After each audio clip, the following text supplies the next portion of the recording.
Mjeshtri i këngës qytetare Bujar Qamili do të mbajë një koncert recital në Shkodër më 21 qershor në stadiumin Loro Boriçi. Koncerti është emëruar Qefi Bahet me Shkodran dhe është eventi i parë i këtij lloji që organizohet në këtë arenë sportive dhe një nga ngjarjet kryesore kulturore të sezonit veror. Në një konferencë përshtyp, Bujar Qamili falenderoi Bashkinë e Shkodrës që mbështeti projektin e tij. Ai ndau gjithashtu detaje rreth koncertit, që do të sjellë në skenë emra të njohur të muzikës shqiptare si Artyor Toska, Shkëlqen Jetishi dhe Mateus Froku.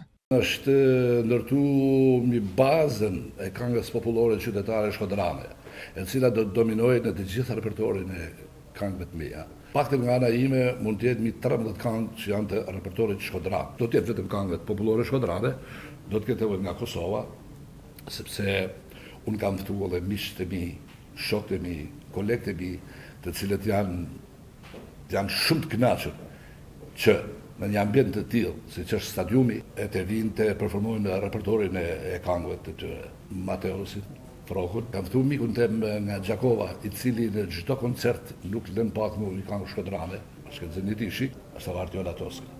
Qefi Bahet me Shkodran, koncerti recitali Bujar Qamilit pritet të shndrohet në një mbrëmje emocionesh, krenarie dhe muzike shkodrane.